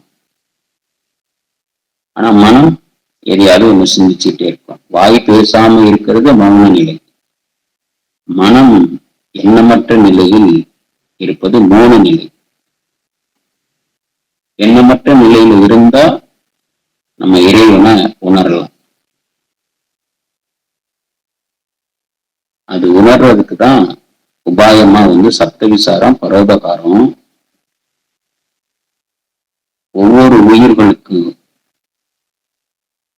உயிரியாம் என்னுள் உயிர் இவை உணர்ந்தே உயிர் நலம் பரவுக என்று உரைத்தனை சிவமே. இதை செய்யும் போது நமக்கு ஒரு ஒழுக்கம் வரும். நமக்குன்னு சொல்லும்போது இந்த உடல் பொருள் ஆவிக்கு ஒரு ஒழுக்கம் வரும். இது ஒரு 4 நிலையில இருக்குது. இந்திரியம் என்பது இந்த கூடு, இதை வீடுன்னு சொல்றாரு. இதுக்கு ஒரு நெறி வேணும், அதுக்கு ஒரு முறை வேணும்னு சொல்றாரு. அதுதான் அகவல்ல வீடுகள் தோறும் விதி நெறி. விதினா ஏற்கனவே செய்த வினைகள் மூலமாக அந்த வாசனை மனதை இயக்கும். அந்த வாசனை சிந்தனையை தூண்டும் போது மனதின் மூலமாக நல்ல எண்ணம் கெட்ட எண்ணம் இப்படி தோன்றும். அது மனதை இழுத்து செல்லணும். இது ஆன்மாவில் இருக்கிற பதிவு. அதுக்கேற்ற மாதிரி இந்த உயிர் செலவாகுது. அது ஒரு இருப்பு பொருள், அது செலவாகுது. இப்ப புதிய புதிய வினைகள் சேர்ந்துகிட்டே இருக்குது. இப்ப அதை புறத்துல செயல்படாம அகத்துல செயல்படுற நிலைதான் இது. சில பேர் நம்ம சன்மார்க்கத்துல சொல்றாங்க, கண்மூடி பழக்கமெல்லாம் மண்மூடி போச்சு. கண்மூடிக்கிட்டு செய்யக்கூடிய கண்மூடித்தனமான செயல்கள் தான் சொன்னாரே தவிர, நம்ம கண்களை மூடி நம்முடைய செல்களை கவனிக்கிறதோ, நம்ம உறுப்புகளை கவனிக்கிறதோ, இது ஒரு சிறு பயிற்சியாக இதை வழக்கப்படுத்தி கொண்டு இந்த நிலையில மனம் பக்குவப்பட்ட போது நம்ம ஒவ்வொரு நாளும் செய்யக்கூடிய செயல்கள்ல அந்த செயல்களை செய்யலாம். இப்ப முதல்ல எழுதுறதுக்கு ஆரம்பிக்கும் போது எப்படி எழுதுனீங்க? வேற ஒருத்தர் கையை பிடிச்சி எழுத கற்றுக் கொடுத்தாரு. அப்புறம் நீங்க ஆனா, ஆவண்ணா, ஈனா இப்படி எல்லாம் எழுத ஆரம்பிச்ச பிறகு ஒரு வார்த்தைகளை எப்படி வடிவமைக்கிறது அப்படிங்கிறத கத்துக்கிட்டீங்க. ஒரு வார்த்தையை எப்படி வடிவமைக்கிறது அப்படின்னு கத்துக்கிட்ட பிறகு ஒரு வாக்கியத்தை எப்படி அமைக்கிறது அப்படிங்கிறது தெரிஞ்சுக்கிட்டீங்க. அந்த வாக்கியங்கள் இலக்கண நடையோடு எப்படி எழுதுவது அப்படிங்கிறது தமிழ் சிறப்புல அடுத்த நிலைக்கு போறீங்க. நமக்கு நிறைய பேருக்கு இலக்கணம் இப்ப தெரியாது. தமிழ்ல நல்லா புரிஞ்சுக்கிட்டவங்க இலக்கணத்தை பத்தி பேசுவோம். அப்புறம் இலக்கியம். இதெல்லாம் படிக்கிறதுனுடைய நோக்கம் என்ன அப்படின்னா, அறிவோடு செயல்படுவது. படிச்சவங்க எல்லாம் அறிவோட செயல்படலாம். அப்ப அறிவுங்கிறது என்ன? அறிவினால் ஆக்குவதுண்டோ பிரிதின் நோய் தன்னோய் போல் போற்றாக்குடை, அன்பும் மரணம் உடைத்தாயின் இல்வாழ்க்கை பண்பும் பயனும். அது அன்பா நடக்கிறதும் அறத்தோட நடக்கிறது தான் வாழ்க்கையுடைய பண்பு, அதான் பயன். திருமணம் செய்யும் போது அந்த பத்திரிகைகள்ல முன்னாடி எல்லாம் போடுவாங்க, இப்ப எல்லாம் போடுறாங்க நிறைய பத்திரிகையில இப்ப காண முடியல. அன்பு மரணம் உடைத்தாயின் இல்வாழ்க்கை பண்பும் பயனும். அது விருந்தோம்பல் பத்தி சொல்றாங்க.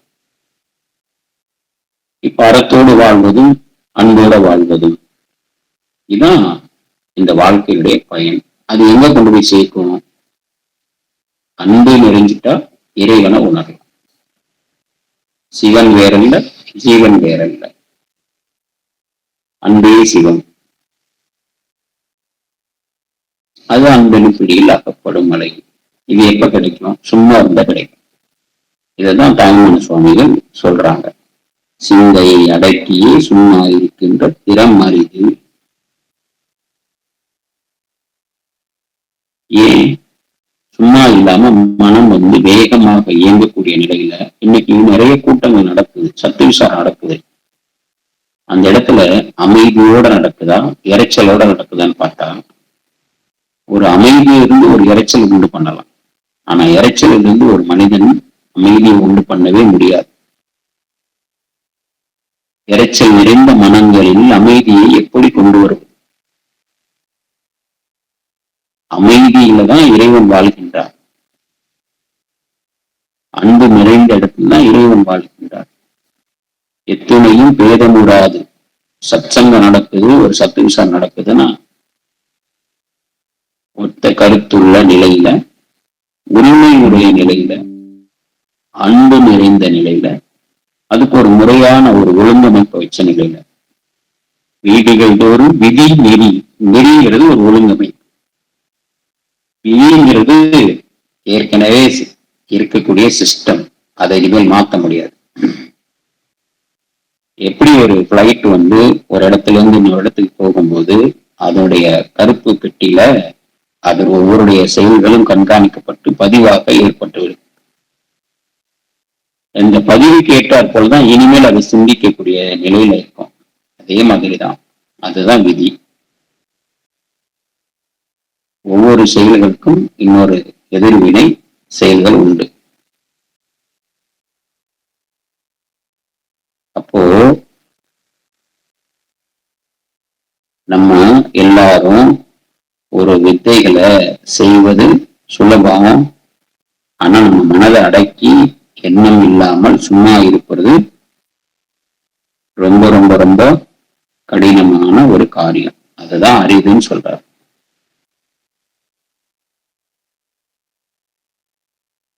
இப்போ யானை அடக்கலாம், புலி மேலே ஏறி உட்காரலாம், எல்லாம் கரெக்ட். நெருப்புல நடக்கலாம், தண்ணீர்ல நடக்கலாம், நெருப்புல உட்காரலாம், எல்லாம் கரெக்ட். ஆனா மனம் ஒடுங்கணும் அப்படின்னா அந்த மனதை எப்படி ஒவ்வொரு யானையை குதிரையெல்லாம் பழக்கப்படுத்தினாங்களோ அது மாதிரி நம்ம மனதையும் முதல்ல பழக்கத்துக்கு கொண்டு வரணும். இப்ப நம்ம கொஞ்ச நேரம் ஒரு நிலையில ஆட்படுத்தணும் மனதை. அது ஒரு தொடர்பு படுத்தி ஒரு பொருளை சொன்ன, மூளைன்னு சொல்லும்போது மூளை கிட்ட போச்சு, கண்கள்னு சொல்லும்போது கண்கள் கிட்ட வந்தது. மனம் எங்க இருக்கோ அங்க வாயும் உண்டு, ஆற்றலும் உண்டு. அந்த இடத்துல ஆற்றல் பெருக்கிறது. இந்த மனம் அப்படிங்கிற அதனுடைய சூப்பர் பவர், அது எப்படி இயங்கும் ஒரு நுட்பத்தை நிறைய பேர் ஆய்வாளர்கள் எழுதுறாங்க. அதை ஒரு முறைப்படுத்தி நீங்க அந்த நிலையில இருந்து, அதுக்கு ஒரு ஃப்ரீக்வன்சி இருக்குது, ஆல்பா தீட்டா, இது மாதிரிலாம். அந்த நிலையில இருந்து அதை இயக்குனா அது செயல்படும்.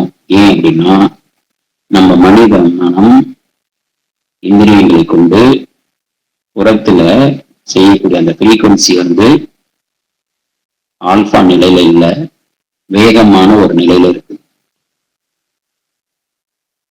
அந்த சுருள் விரி உடைய அந்த மனதை கொஞ்சம் கொஞ்சம் நிதானப்படுத்தணும். அந்த நிதானப்படுத்துகிற ஒரு பயிற்சி தான் நமக்கு. அப்புறம் இந்த உலகம் முழுவதும் பெரிய ஆராய்ச்சியில இன்னைக்கு நோய் வந்ததுக்கு என்ன காரணம் அப்படின்னா மனம்தான். ஒருத்தருக்கு சொரியாசிஸ் வந்திருக்கு அப்படின்னா நீண்ட நாளா அவருக்கு ஒரு கவலை துக்கம் இருந்திருக்கும். ஒரு மூட்டு வலி வந்திருக்குன்னா அவருக்கும் கவலை துக்கம். ஒரு 15 இன்னைக்கு மூட்டு வலியால இருக்காங்கன்னா 10-15 வருஷத்துக்கு முன்னாடி அதிகப்படியான மன உளைச்சலுக்கோ இருக்கோ ஒரு நெருக்கடிக்கு ஆளாகி ஒரு கவலையோ துக்கமோ இருந்திருக்கலாம். இன்னைக்கு வீசிங் பிரச்சனை, மாத்திரை கொடுத்து சரி பண்ண முடியல. ஏன் சரி பண்ண முடியல? மனம். எத்தனையோ கெட்ட தன்மைகள் நம்ம மனத்துல ஒரு பதிவாக ஏற்படுத்தி அது அடிக்கடி நமக்கு ஒரு உணர்வு தூண்டிக்கிட்டே இருக்கும். அது இருக்கிற வரைக்கும் அது சார்ந்த ஒரு வியாதி நம்மளை விட்டு போகாது. உடல்ல உடனடியா வரக்கூடிய ஒரு பிரச்சனைய அக்யூட் டிசீஸ் சொல்லுவாங்க.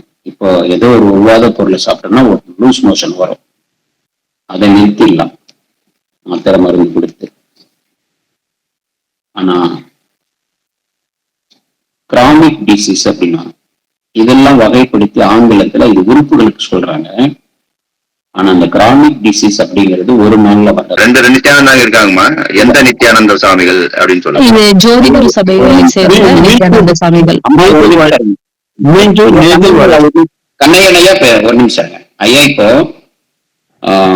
அன்பழகன் ஐயா இவங்க வீடு வந்து மாதவரம், ஜோதிகுரு ஞான சபை மீஞ்சூர் நெய்தவாயிலர். இப்போ அந்த சபையை அமைச்சது நித்யானந்த சுவாமிகள் அப்படின்னு ஐயா இருக்காங்க. அவங்க இந்த அன்பழகன் ஐயாவுக்கு உபதேசம் கொடுத்து இவங்களை உருவாக்கி இருக்காங்க. இவங்க இந்த கருத்துக்களை எல்லாம் ஞானிகள் சொன்ன விஷயங்களை ஆழ்ந்து சொல்லி நம்மளுடைய ஆன்மாவை மேன்மைப்படுத்தக்கூடிய நிலையில அவங்க பயிற்சி பெற்றிருக்காங்க. எவ்வளவு நாள்? 20-30 ஆண்டுகளாக பயிற்சி பெற்று அவங்களுடைய உயிர் மாற்றம் அடைந்து அவங்களுக்குள்ள அந்த அகத்துல அந்த ஒளிய தரிசிக்கிறாங்க. இப்ப நமக்கு அந்த அனுபவம் வேணும். இப்போ இந்த அனுபவம் பெறும் பொழுது நமக்கு ஓசைகள், சங்கு ஓசை கேட்கலாம், நாதம் கேட்கும். இதெல்லாம் அடையாளங்களாக ஞானிகள் சொல்றாங்க. திருமூலர் சொல்றாரு, வள்ளல் பெருமானார் சொல்றாங்க, எல்லாம் சொல்றாங்க.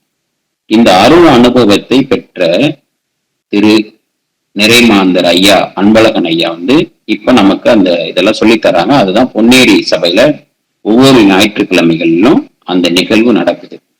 அவங்களதான் சொல்றாங்க. இது வந்து ஒரு குரு பரம்பரையில வந்த நிறைமாந்தர்கள். இப்ப ஐயாவுக்கு அந்த பயிற்சிய, அந்த ரகசியத்தை சொன்னவர் யாரு அப்படின்னா நித்யானந்த சுவாமிகள். இவருடைய சொந்த ஊர் வந்து பாத்தீங்கன்னா வள்ளிமலை.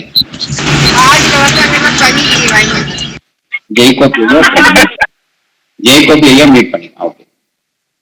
இப்ப ஜோதி நித்யானந்த சுவாமிகள் ஐயா அவதான் இந்த மீஞ்சூர் நீடவாயில அந்த சபையை நிறுவனர் அவரு. இப்ப அவருக்கு குருநாதரா இந்த ரகசியத்தை சொல்லி அந்த பயிற்சி கொடுத்தது யாரு அப்படின்னா ராமசாமி தேசிகர், திருச்சியில.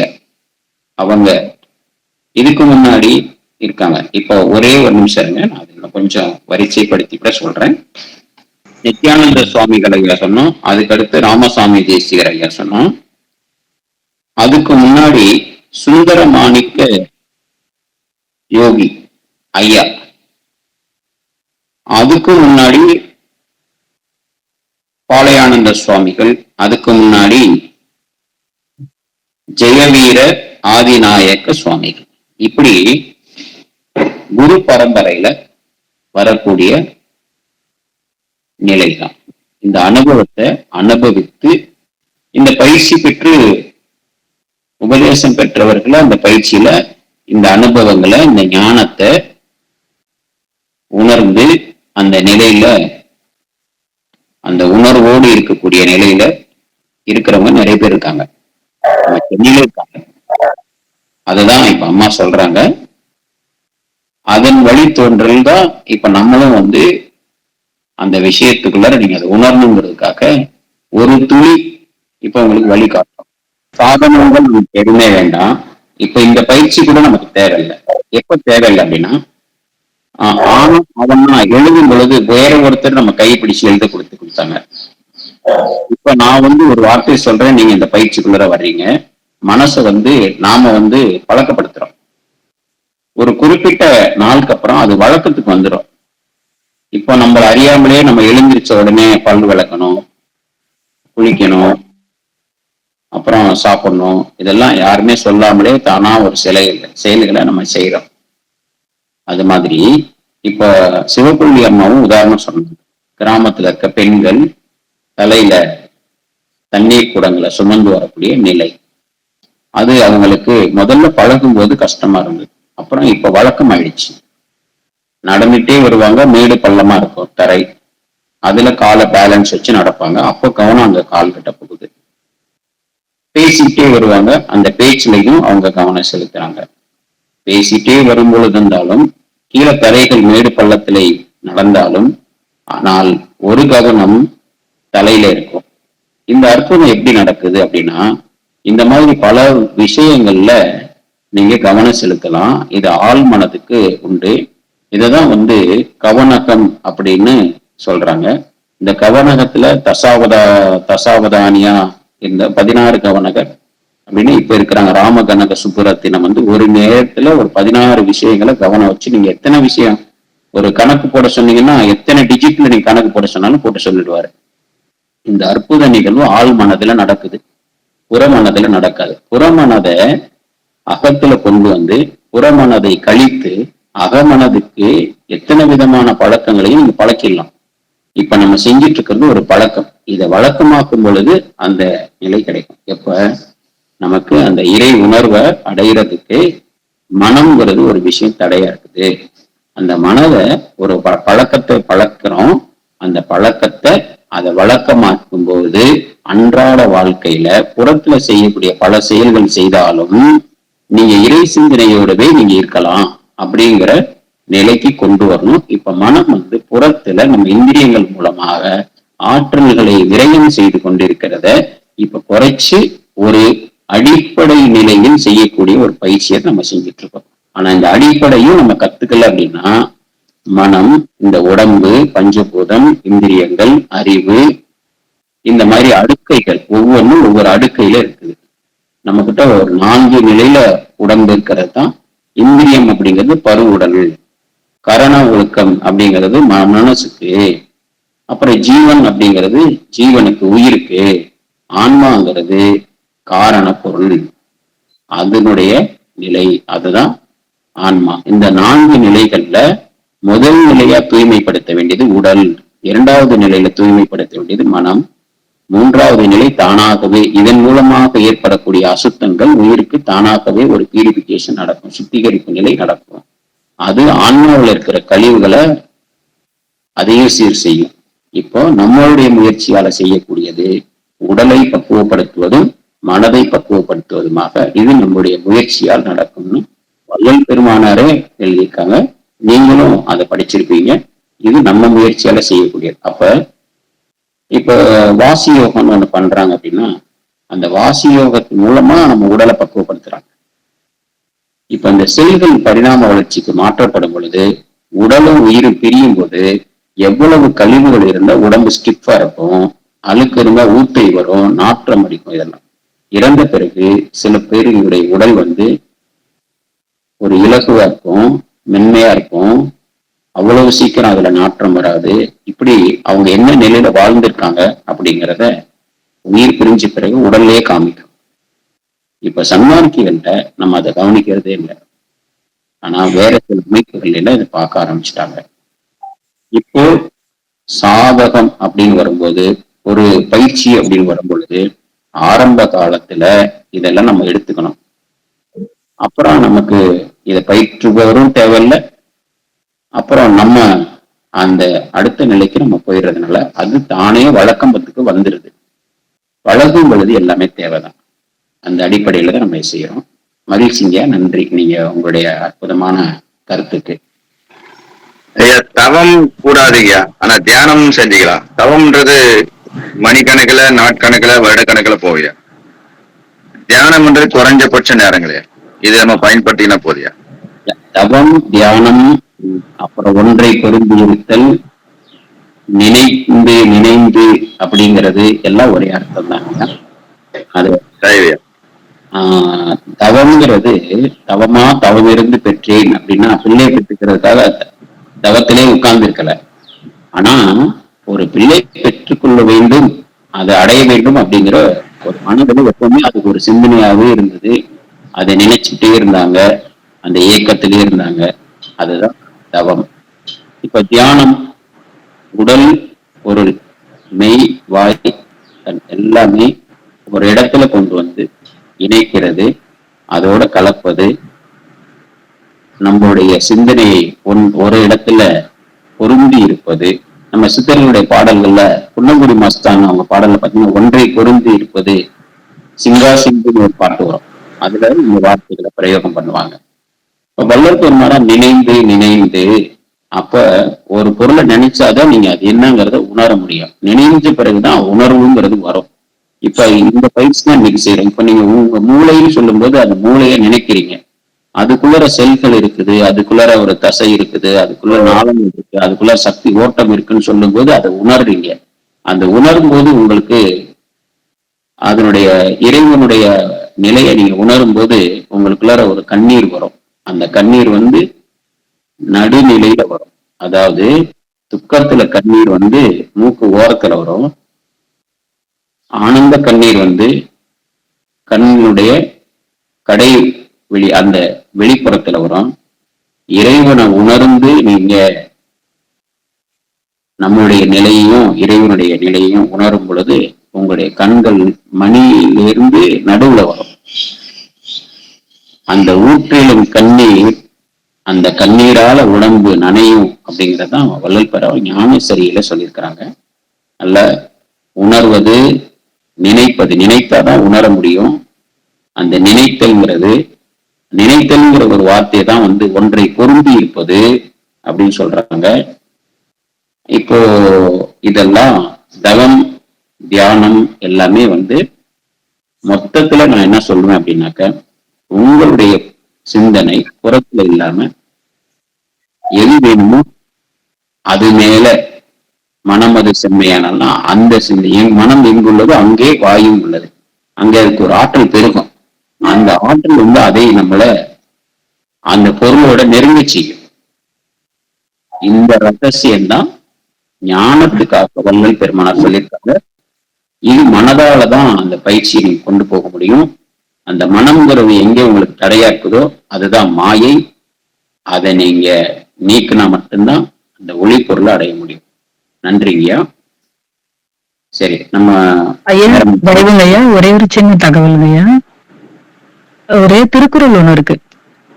தக்கார் தகவிலர் என்பது அவரவர் எச்சத்தால் காணப்படும் அப்படின்னு சொல்லிட்டு ஒரு திருக்குறள் இருக்கு. இப்ப நீங்க சொன்னீங்க நம்ம இறக்குறப்ப பாத்தீங்கன்னாக்கா இந்த உடல் பாத்தீங்கன்னாக்கா எல்லா விதமான மலங்களையும் வெளியேற்றி நாட்டச்சடலமாக, அதாவது ஊற்றச்சடலமாக மாறுகின்றது அப்படின்னு சொல்லிட்டு, இப்போ இந்த சடலத்தை உருபொருள் சடலமாக மாற்றுவது, அதாவது சடலம் என்கின்ற விஷயத்தில் இருந்து மாற்றி இந்த உடல் அகத்தினையே ஒளி அகமாக மாற்றுதல், வெளி அகமாக மாற்றுதல், வெட்ட வெளி அகமாக மாற்றுதல், இந்த கலைதாங்க பாத்தீங்கன்னாக்கா தவம் வாய்த்து கொடுக்கக்கூடிய நிலை. அப்போ தவம் அப்படின்னு சொல்றது நாம என்ன நினைக்கிறோம் அப்படின்னு சொன்னாக்கா, காடு மலையெல்லாம் கடந்து போய் வீடு வாசல் எல்லாம் விட்டு சந்நியாசம் வாங்கிக்கிட்டு அப்படிப்பட்ட நிலையில கடுமையான வகையில இருக்கிற தவ நிலை அப்படின்னு சொல்லிட்டு நாம நினைச்சிட்டு இருக்கோம். ஐயா சொல்றாரு சமாதி பழக்கம் கூட பழக்கம் இல்ல, சகஜ பழக்கம் தான் பழக்கம்னு சொல்றாங்க.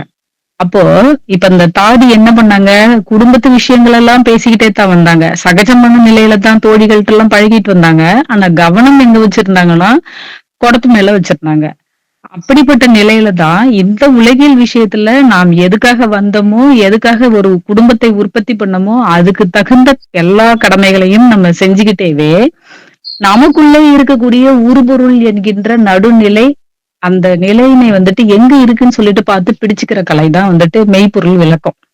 அப்ப தக்கர் அப்படின்னு சொன்னா என்ன அப்படின்னாக்கா, நடு நின்ற நடுவுல இருக்கக்கூடிய அந்த நடுவனை பற்றி கொள்ளுகின்ற கலை தான் தக்கர்.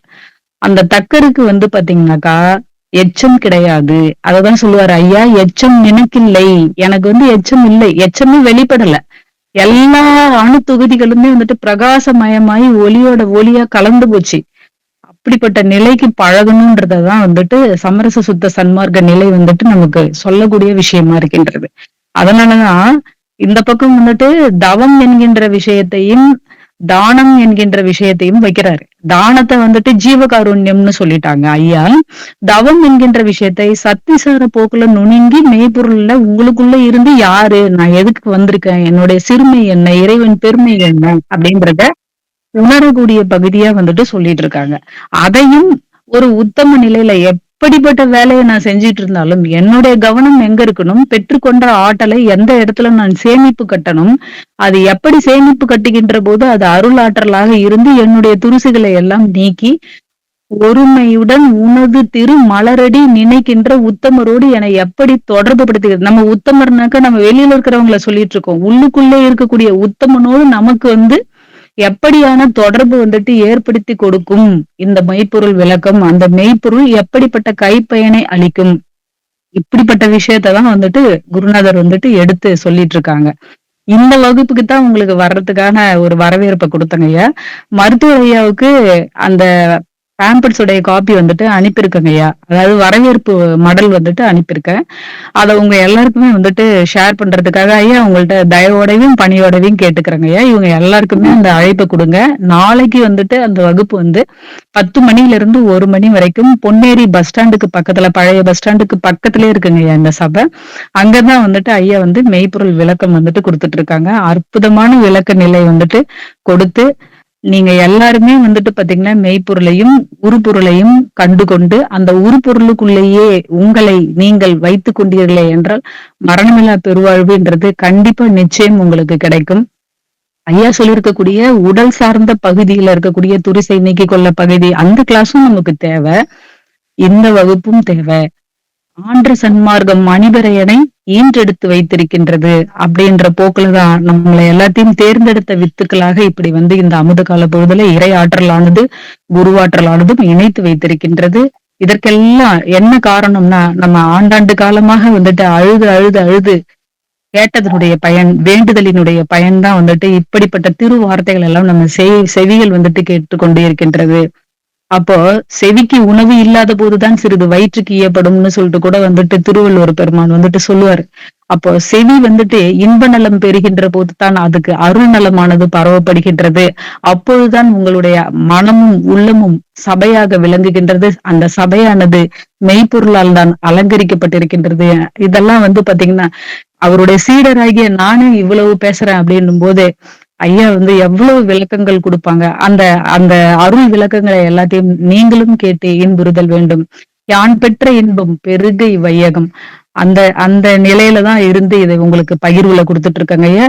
இதுகாரும் இதை செவியார கேட்டு பொறுமையோடு உள்வாங்கி கொண்டிருக்கக்கூடிய உங்களுடைய பொன்னார் திருவடிகளுக்கு எல்லாருக்கும் தயவான வந்தனம். நன்றிங்க ஐயா. நிறைவு பண்ணிக்கிறேங்க ஐயா. தயவுங்க ஐயா. நன்றிங்கம்மா. ஜெயபாலன் ஐயா செய்தி பாட்டு பாடுங்க. அருட்பெருஞ்சோதி அருட்பெருஞ்சோதி தனிப்பெரும் கருணை அருட்பெருஞ்சோதி ஜோதி ஜோதி ஜோதி சுயஞ்சோதி ஜோதி ஜோதி பரஞ்சோதி ஜோதி ஜோதி அருள் ஜோதி ஜோதி ஜோதி சிவம் வாம ஜோதி சோம ஜோதி வான ஜோதி ஞான ஜோதி மாக ஜோதி யோக ஜோதி வாத ஜோதி நாத ஜோதி ஏம ஜோதி வியோம ஜோதி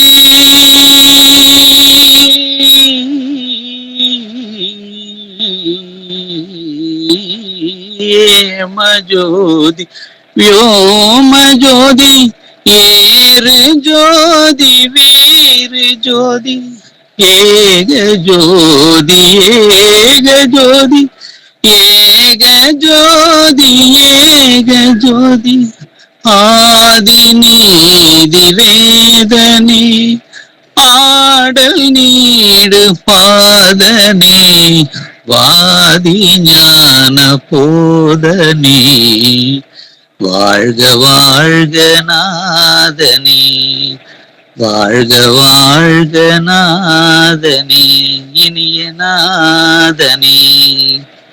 திருச்சிற்றம்பலம். நன்றிங்க ஐயா. மீண்டும் அடுத்த வாரம் சனிக்கிழமை